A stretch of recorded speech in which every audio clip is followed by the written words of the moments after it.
And when I came here, of course, it's incredibly lonely. It's Yeah. horrible, and especially in the winter when, like, everything hits you at once. It's it's not fun. But in the beginning, you just need to stick to the people who are around you, just so that you Yeah. have people around you. It doesn't matter if they do not share the same opinions. You need people. People need people. Even if it's just to like go out to Tim Hortons and come back. You need people. Hi, everyone. Welcome to another episode of Someone Like Us podcast, where your hosts, Joel, Anne, and me share our stories and experiences while living abroad. We hope somewhere someone like us will find some comfort from our podcast. Because moving to a new country isn't just about geography, it's about identity, emotions, and growth. I'm sure we have all felt it: anxiety, imposter syndrome, depression, and the long process of figuring out who am I in a new place. I felt that too. And if you felt it, you're in good company. Today we are joined by Natalia Valadares. Natalia moved from India to Canada, and not only she has built a life here, but she has also created two powerful online communities: Somewhere Someone Cares and Body Loving Bodies. These spaces radiate kindness, connection, and courage and reminds us we are not alone. Natalia, thank you so much for being here. Welcome to Someone Like Us podcast. Thank you. Yay. Thank Welcome. you for having me, guys. Course. So to start with, we just like to know a little bit about your journey. So you moved from India to Canada. What were you feeling? Was it excitement, fear, anxiety, mix of everything? Honestly, I don't even really know why I moved. Because how, like, a lot of people have a whole, oh no, like, I really have always wanted to move to Canada.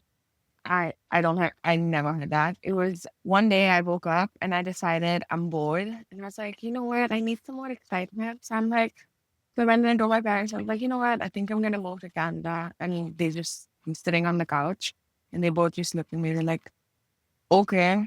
And I was like, and there was, That is um, so cool. there was like no planning. I didn't know, I never wanted to study past 12th grade. So the fact that I even like have like somewhat of a master's is so funny to me because I never wanted to study, like, I never wanted to do a university. I never wanted to do anything. Obviously, I wasn't allowed to because I'm Indian. But yeah, it just like happened overnight. There was no planning whatsoever. I think once I moved to Canada, I kind of liked it. I never had to ever even do my own laundry. The Yeah, fact, that's so true. yeah, so my nanny was the one who cried the most. Because she's like, no, she doesn't know how to do anything. Like, Mm. she's not going to survive. She's not going to survive. Um, but other than that, like, I think, of course, I was like nervous, but I wouldn't say I was scared. I fully decided to do this myself. There was no need. There was no need for me to do any of this. I just decided that I was bored and I wanted, like, some adversity. Like, I wanted to feel something. So I was like, let me do this. Let me put myself through bullshit for no reason and see how I feel. I love that. So what about traditions? What do you still do that reminds you of home or of India?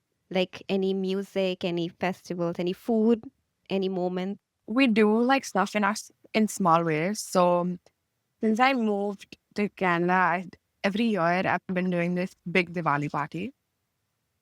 Or, Yeah, so oh my God. and it just keeps growing. It's like, oh, friends of friends, and then cousins, and then cousins bring their friends. Like, it's just been growing. Last year, I think we I were love about like that. 25 people. A Wow. lot who I met. There were people who I met there for the first time as well. And then I made it like a big grad. That's a tradition that I started.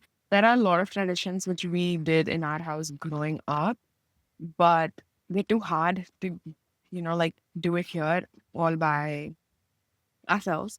So I was like, you know what? This is like my house. I'm gonna create new traditions for us. Yeah. So we Hmm. just create random traditions and then we just stick by it.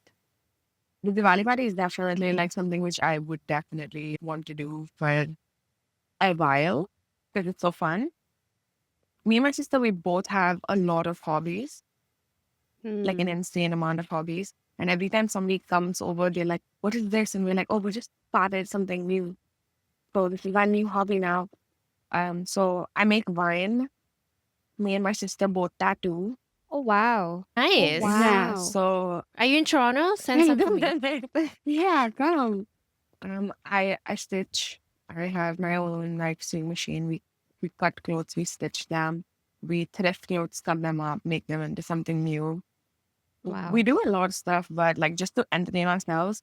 But I think it's also because growing up, we saw our mom. She had a lot of hobbies. She just didn't do her 9 to 5. She did a lot more.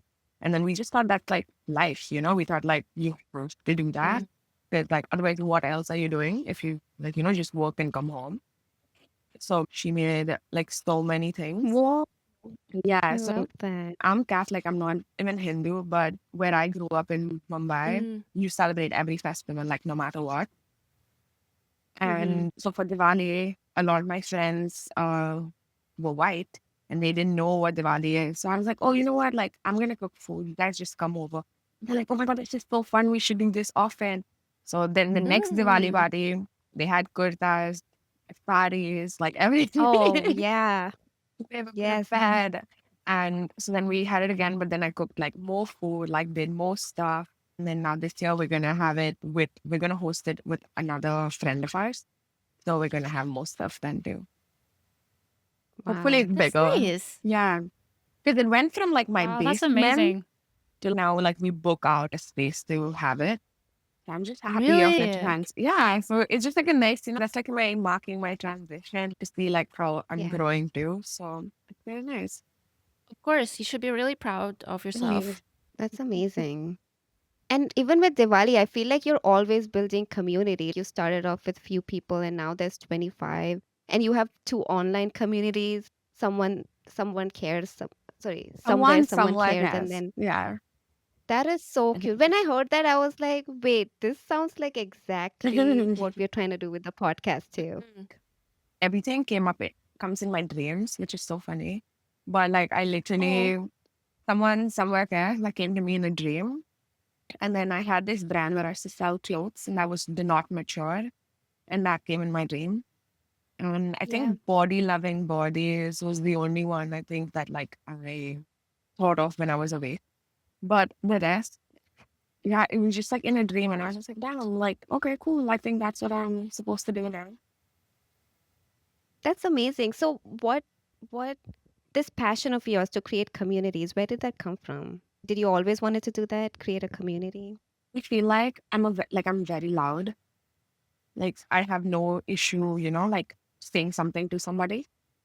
Mm-hmm. And then I realized you need to stand up to people who cannot stand up for themselves. Like that's my Yeah. opinion, and that's always been my opinion. If you're a loud person, you should be loud for the right reason. Yeah. Because it's so easy to pick on 100%. somebody who's like who can't stand up for themselves. And I feel like it's your Yeah. duty.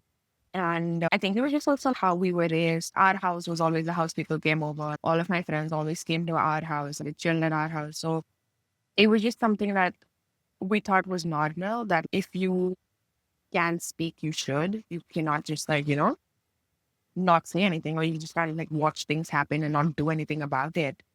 And Yeah. when someone's like, as when we started it, it was just because me and my sister started making money. We would sell like our art and everything. And then, um, like in the Catholic culture, you're taught that when you make money, you're supposed to donate money Yeah. because that's just how it is. So I was like, you know what? I don't give money to church. So let me find a better way to give my money. I will give back to people, but I was like, in my way, on my term. I'm not going to just donate to Yeah. church. So then we started doing events on the side and for someone from Vegas. And everything that like all the proceeds that we got from that, we just donated.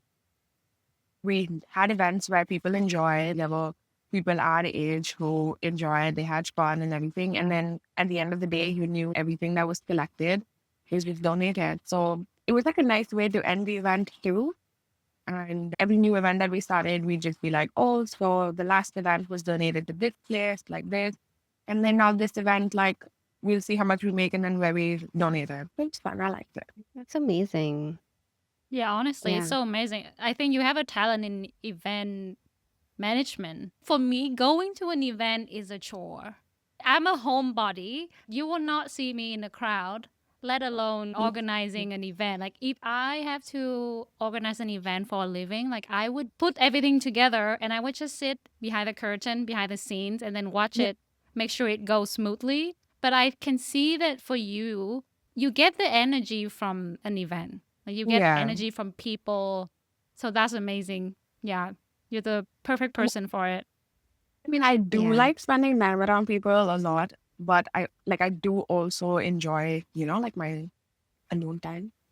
I just need to recharge, leave me alone for some time.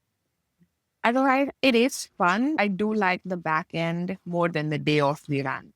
I That's a agree. lot of work though. Doing an event is like a lot of But work. but it's very fulfilling when it comes It together, when is you True. see your hard Yeah. work, yeah, comes into life. definitely.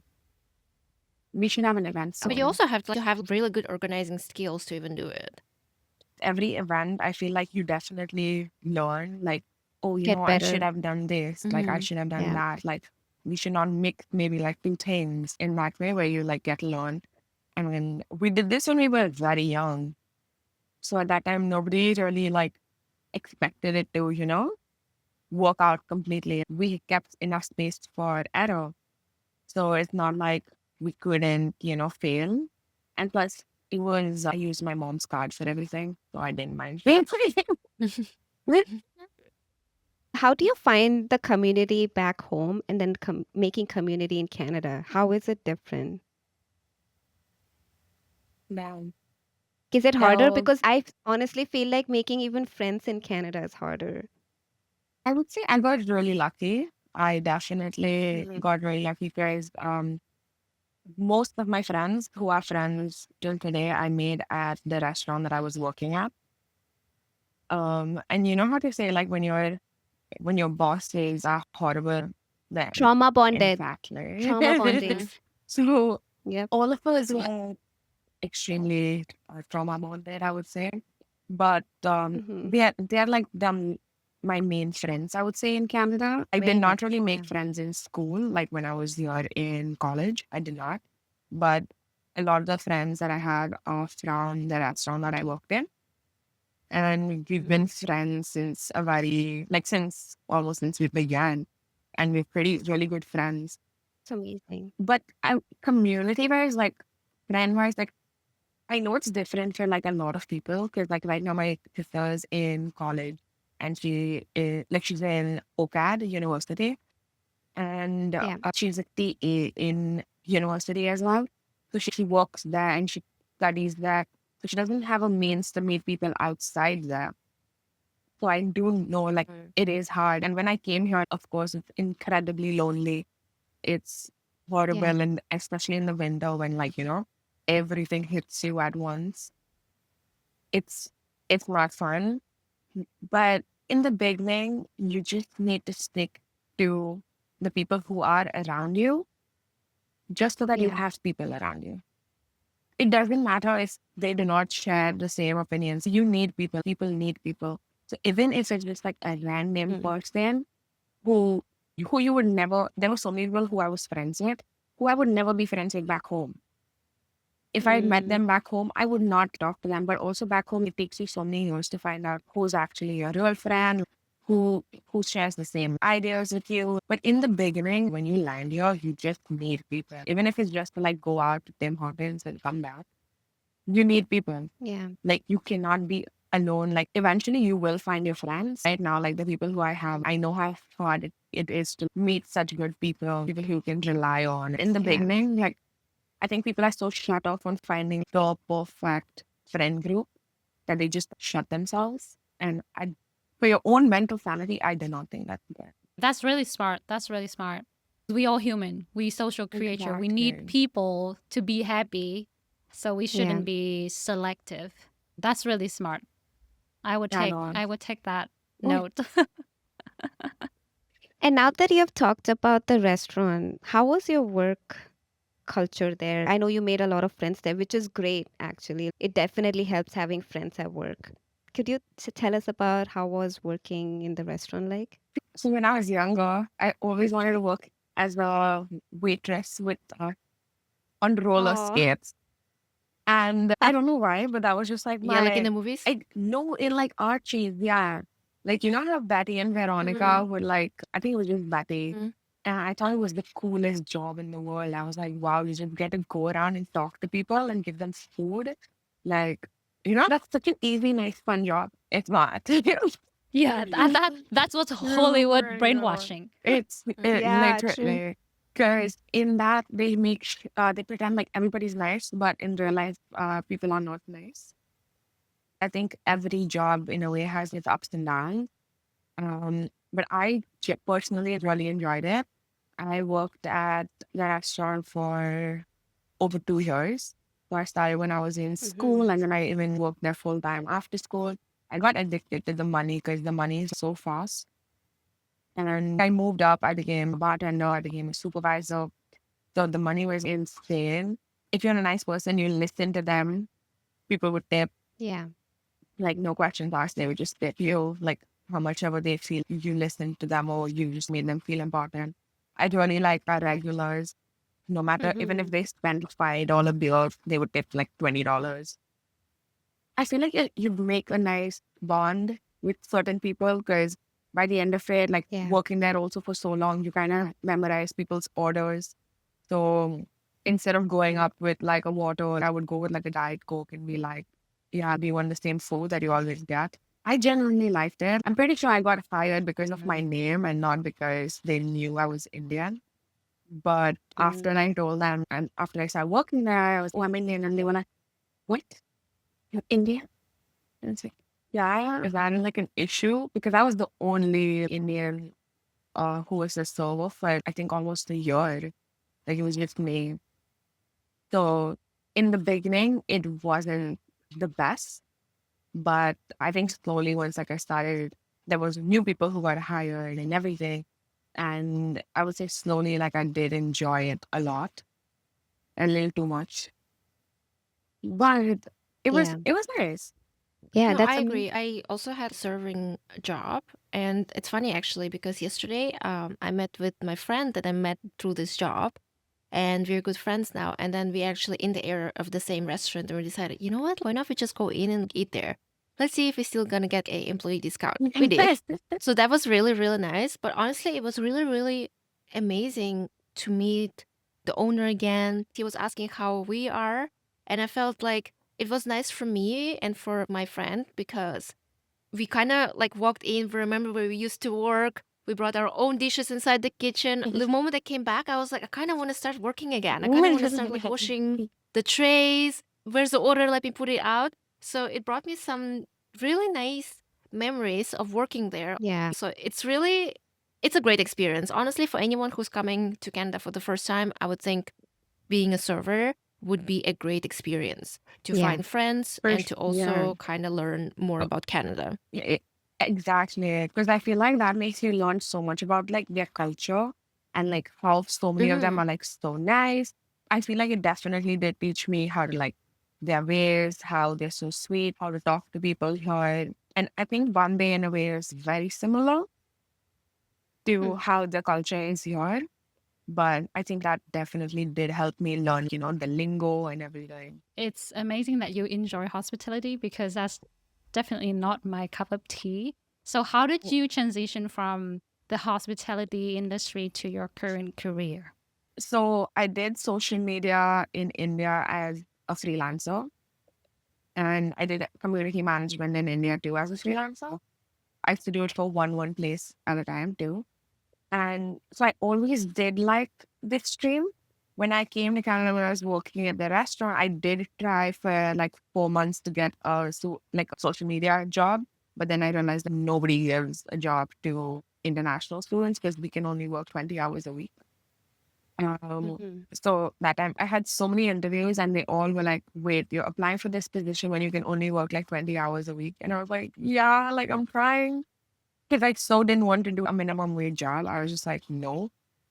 So I think for like 4 months when I moved, I was like unemployed because I was like, no, I'm not going to do a minimum wage job. But then I didn't have a choice. I had to. Um, but I Mm-hmm. tried to do social media at the restaurant as well. I did do it for them too. I feel like now it's kind of nice because now I have a structure. It's a 9 to 5. Nobody expects you to work more than that. You just work how much you have to. Then you go home. And right now, I genuinely like what that I get opportunities to try new things. If I see a trend, I'll be like, "Oh, do you guys want to film this? Let's hop on this trend right now and do this." And I have a new page that I need to manage as well. And that's pretty much like Someone Somewhere Cares. It's a registered nonprofit where we're doing stuff for women. And I get to, come up with ideas for that and basically treat it like my own, which I genuinely like. I like learning and I like doing things. So for now, I would say career wise is pretty good. Yeah, it sounds also so much like you. It sounds like you're so good at doing events, and I feel like anything you do, I think you'll be successful. Oh, thank you. Yeah, we're gonna go to a section called Getting to Know Natalia. So I'm gonna Okay. ask you questions and just like say whatever comes to your mind. Okay, cool. Okay, if you could travel anywhere tomorrow, where would you go? Somewhere warm, like which is warm 24/7 and not just for like 3 months of the year. Yeah, it's so true. Because I feel like if Toronto was like warm throughout the year, it would be so nice. Yeah, but it also would be overcrowded. People would just come to Toronto and Mm. then It would be like Bombay. I mean, it's already overcrowded, it is Yeah, very crowded. Yeah. but I feel like it's a Toronto thing. We are just depressed for forever, like 9 months, and then just like summer literally. comes in and everyone is out of depression. We're going to the parks, we are going Exactly. out, and then Picnic. back into like the depression period. Yeah. Mm-hmm. Literally. You get like those like 12 weekends where you're just like party and then suddenly say, no, I don't want to Exactly. leave And the if you're not house. partying, and if I don't party, then I kind of like beat myself up because I'm just like, oh my You God, there's wasted only three it. months of summer. I gotta Exactly. Exactly. do something. Ah, so much pressure. It's Mm. horrible. But maybe Bali. I think I would go to Bali. It's great. Oh, yeah, that's on my bucket list too. Okay, what's one food from India you miss a lot? I feel like every street food, because I don't understand the concept of there being streets here, but they did not have street food. Like I Mm, yeah. don't, Oh I my don't God, understand 100% it. agree. I don't understand because, like, what if I'm walking and I get hungry? Like, why is that not a stall where I can just stand and eat something from? Because there's like hot dog stands, but like that's about it. And I was like, but Yeah. Mm, what if I'm just, like I just want a sandwich, but I don't want to enter the cafe, order the sandwich, sit down, like, because I have to get places, I have to like be somewhere. I don't understand it. That's I true. think like that way they need to get better. Or I don't know.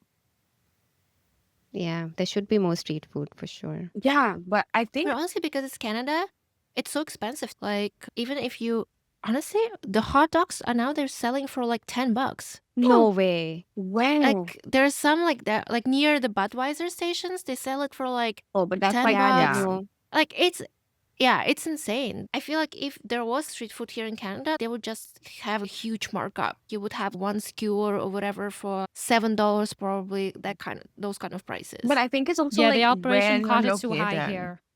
Yeah, no, but I think it's Mm. like because the one which is like right below my house, and I live like on Young and Eglinton, and that guy sells hot Mm. dogs, and it's huge because he is the whole like Italian sausage and everything, and you can put like how many ever toppings and everything, and it's just $5. Yeah. Mhm.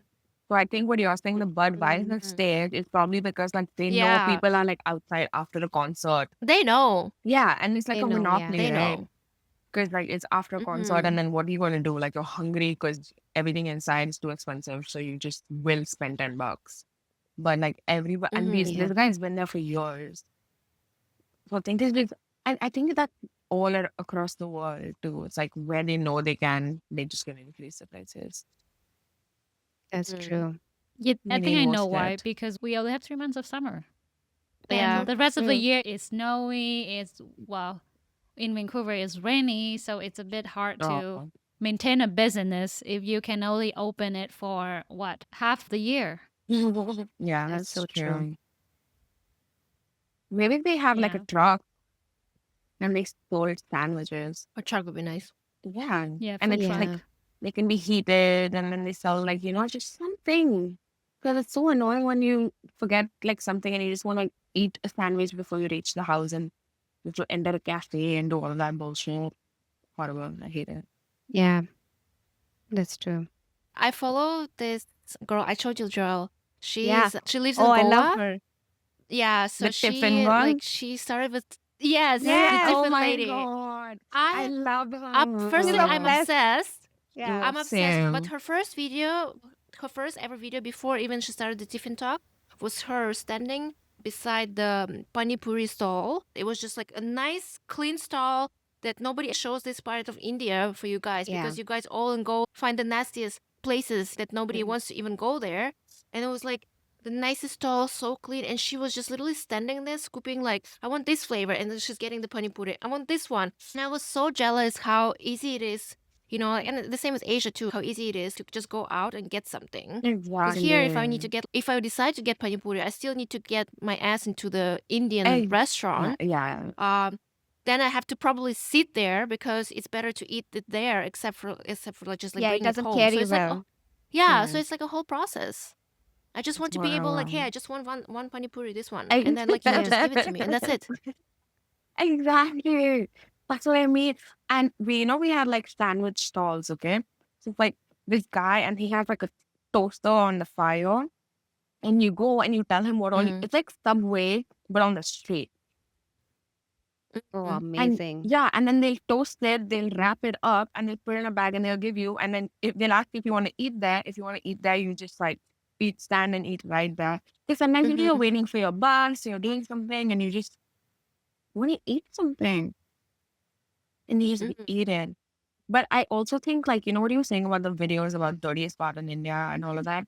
Like, people don't realize, Yeah. like, how widely, like, how much the money dysphoria there is in India, like, the financial. Yeah. Mm-hmm. Because there's, like, people who are dirt poor and then there's, like, billionaires. Yeah, for sure. Yeah. And then for those, like, where they go to eat, like, people like me and Joel probably wouldn't even know those places exist because those places are like in the Mm. middle of like the slums. So the fact that Yeah. they Yeah. even like found those places is insane because, but that place is for people who can only afford that way of living. Yeah. Normal people in India do not eat in those places. Like we don't even know they exist. Exactly. Yeah, And it's a lot of people don't understand that because like all these travels that go, what will make more views? Me going to the clean place in India exactly. or me going to absolutely That's slum true. when people are gonna be disgusted. Of course, like it's gonna be like that place, right? Yeah. Yeah. And this is why it's so unfair. I think it's so unfair. It's Like like you're going to like a that's Yeah. why I love village in Tiffin Lady. Africa. Exactly. Yeah. I love her so much. I'm gonna start like because so many people like watch her, and I'm just gonna start because I'm going, and a lot of people like Oh really? yeah. So a lot of Mm-hmm. people like, oh my god, like what curry is this? And we cook all those curries daily. So I'm gonna start recording how I make those curries so Mm-hmm. people can eat. Oh, wow. No, for Yeah. sure. Please make chop too. Oh my god, I Yeah. hate that. That's one thing that I really don't like Really? because it tastes like eggs. Because Mm. it's like It looks so good though. it is. And it's the easiest thing to make actually. Shepherd's pie. Mm-hmm. Yeah. It's basically that, but like instead of putting the potato on top, you put the potato in your Mm-hmm. hand, put the mince, and then you close it, and then Mm-hmm. you fry it. Mm-hmm. And that's it. It just fried, yeah. It's literally just that. I'm hungry. I know. Yeah, honestly, maybe you should decide to start the tiffin service. Please do, Yes. because Oh I my will be the customer for god. sure. For sure. Oh, yeah. Totally. Okay. What's one Canadian food you love or you've grown to love? So and that Poutine. Like when I just Yeah. started, like Mm. I used to work at a Jack Astor's. I used to be like, why would people order this? Like, this makes no sense because the whole purpose of fries is that it's not soggy, but here you're making it soggy, Mm-hmm. like, on purpose. And I didn't like like when I just joined, I did not get it. And then I was the one ordering Poutine. Like by the time I left, Yeah. like 2 years, I was like, you know what? I think I'm craving a Poutine today. Okay, so there is something I want to hold the space to talk about a big loss. You recently lost your mom, and thank you for sharing that. You're willing to share that. That's huge. How has that shaped your life here in Canada? I would say because when I was living here, it wasn't like they were here. So I still had to, Yeah. go and get up, do my stuff. I would probably call them once in a day or whatever. But I think it's kind of nice that we were far away when it happened and like I wasn't living with them because then that would hit more. So right now it's kind of like, oh yeah, she's probably there chilling. And then suddenly I remember like, oh wait, she's not. Or it'll be like, the Mm, smallest things like my garam masala is getting over. And I only use the garam masala that she makes. And now I'm like, doing my best to use like as little as possible because I'm like, I'm never going to get this again. And it's just the small things that I think hit. We have like this going, I think you've probably seen it in the tiffin. It's like this red curry.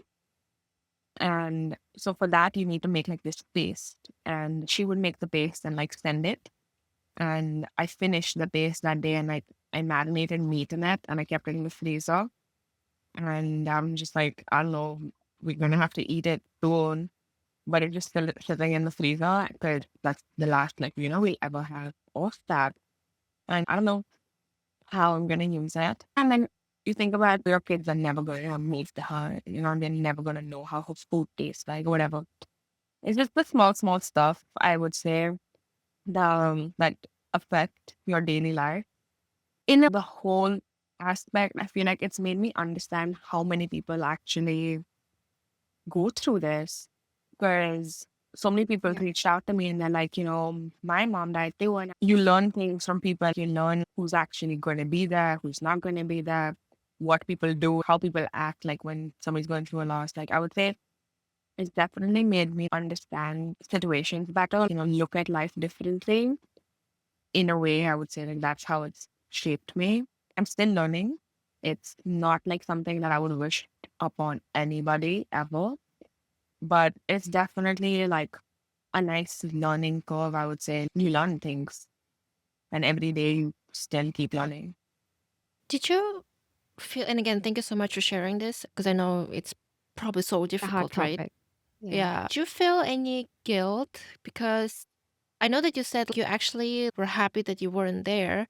I feel like because we are all immigrants, for me, it's very scary, the situation that something happens to my parents and I cannot get there as soon as possible, right? Because then it's going to be honestly, realistically, 24-hour flight. You will probably have to lay over somewhere in the middle and then either like scared that by that time you're not going to be able to reach there on time or you're not even reaching at all.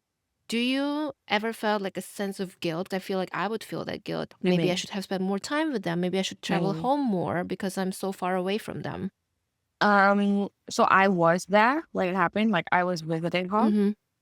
and Mhm. I told all of my friends, I was just like, so she got diagnosed with cancer in December and she died in February. Mhm. So technically, like she only lived with it for like 2 months, I would say. But it was like a very bad type of cancer. So I was there the morning that she died. Like I was right there Mhm. and I saw the whole thing happen. I was the one who went down to get the ambulance and, the whole thing. But when I said like that, I meant it's kind of easier to deal with it because if I was in India, people in India don't really know boundaries. Yeah. So I'm kind of glad that we're here and I look exactly like my mother, like Mhm. exactly like her.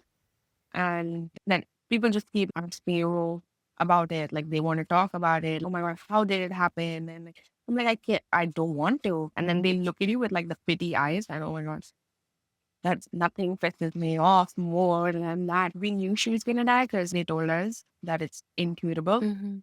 But I knew, knowing my mom, I was like, she's gonna die when I'm there. So I told my friends, I was like, please make sure my sister reaches the airport, because my sister went before me and then she came back.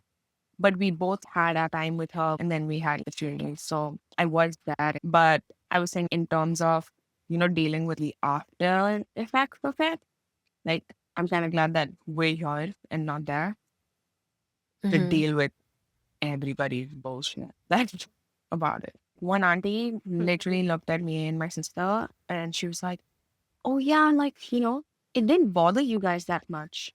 And I'm like, Wow. okay. Like, like, what do you want us to do? Cry 24/7? Like, it's just me and our Yeah, dad because if now. you're not Oh, crying and yeah. yelling and all in shock, then you basically not feeling anything, right? Yeah. But like, but we all had to like stay strong for each other. And For sure, it Yeah. for was just sure. like, it was, yeah, I wouldn't wanted that for anybody. Not fun. Do not recommend it. Tell your moms to clean their Yeah. Tupperware shelves before they decide to die, though. I will recommend that. Mm-hmm. 1 out of 10. Well, No recommendation, right? yeah, no, they need, because oh my god, I had to clean her Tupperware drawer and she had so much Tupperware. So Yeah, that's My classic. mom saves every box that she has ever received in her had, life. like went through that kitchen. She saves it. I'll probably bring Yeah. somebody, like I'm visiting home soon, so I'll probably bring some Tupperware from her to Canada, so I can clear some storage from her for her. Yeah, that part was not fun. And then like the 20 Mm. hobbies, and then each cupboard you open, it's like a new hobby in this cupboard, new hobby in this. Mm, it's fun, but I mean, like, it's whatever. Life happens after that too, I guess. And I think right now I'm just ignoring it. So I'm hoping, like, it goes away, but I know it's not Mhm. going to. It's like, when you're Mhm. supposed to do the right thing, but then your brain's just like, but it's so much easier to do the wrong thing. But it's the wrong thing. Exactly. Yeah. Yeah. Mm. I learn. I think it takes time. It'll happen. Kindness feels like the thread that runs through everything you do. What does kindness mean to you now?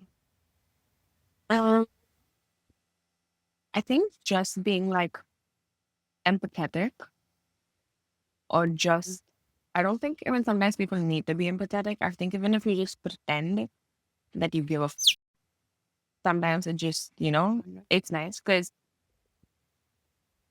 people say like Canadians are kind, but they're not nice.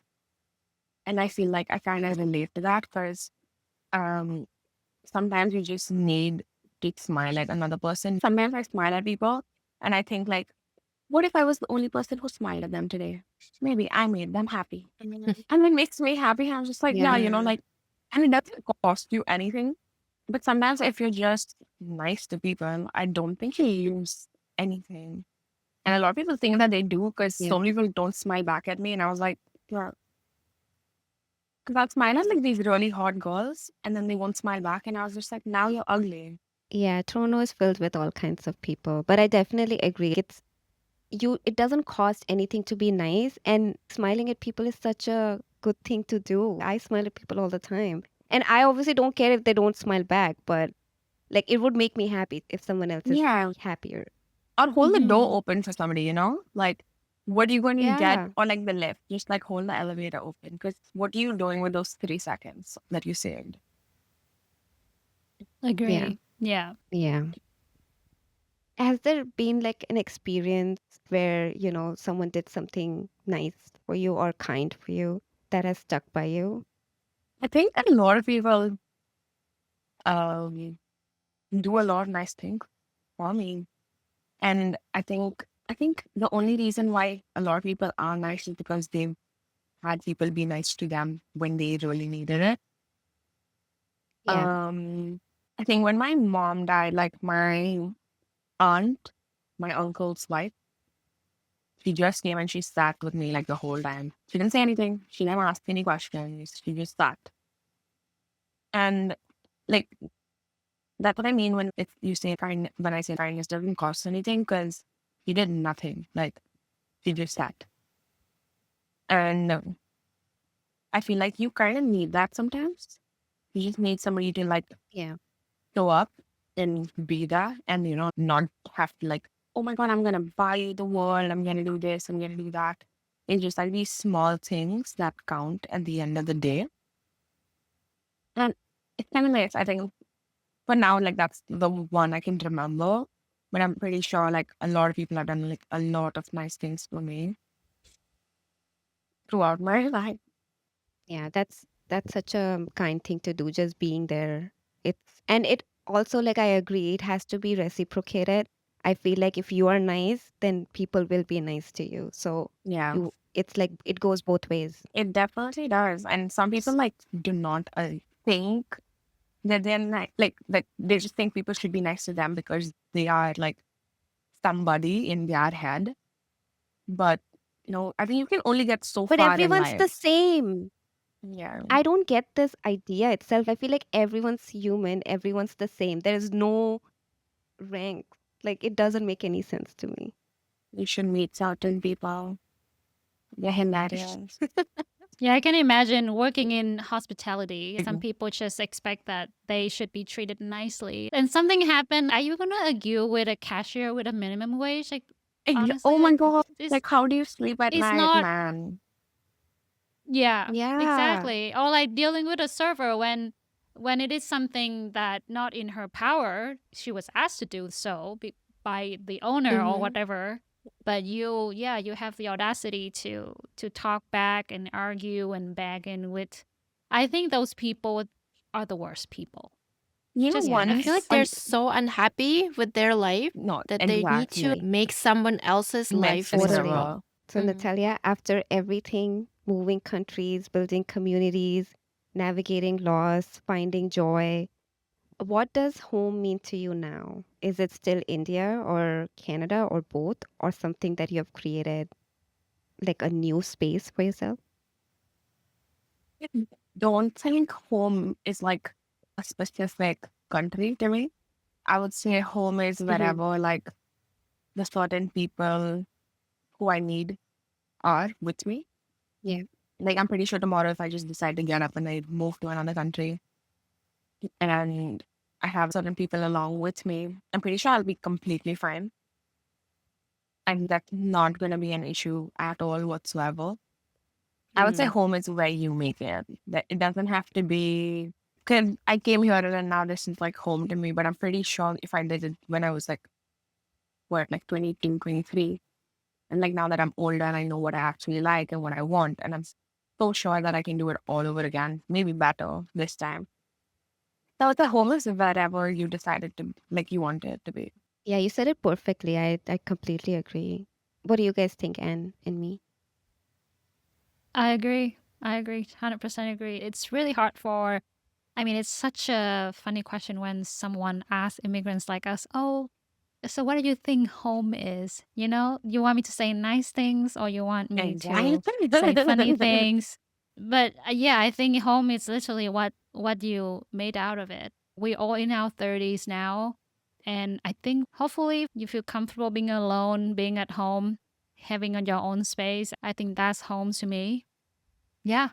It's very hard for me to answer this question always because, based on my background, I'm Vietnamese, Natalia, but I grew up actually in Russia. So I was already kind of Oh, growing up in the country who wasn't technically mine, right? And then there was a lot of going back to Vietnam and then what is home. But then I feel like for me, home can be everywhere. It can be where your parents are, it can be where you are, and it can be where your relatives are. And it doesn't necessarily have to be one home. I'm fine with having three homes, actually. Yeah. So don't really think about this question much in a sense because whenever I say like, oh, I'm gonna go back home, it means I'm going back home to my parents. And then when I'm gonna be back home, I can be like, oh, I'm going home now because I'm going home back to Canada. This is where my home is. So it just so hmm, happens that I have multiple homes and it's cool. And I can go anywhere and every time I want. that's Yeah. nice. Yeah, it's a cool thing. Yes. We can speak more than one language and we have multiple homes. You know, that's our Exactly. strengths. Exactly. Just hit me up and now you'll have a place to sleep. Yeah. Okay, Natalia, thank you so much for sharing your heart with us. And to all our listeners, thank you for being here. And may you carry a piece of home with you wherever you go. And you may always find community along the way. So, this is Someone Like Us, and we'll see you next time. Thank you guys for having me.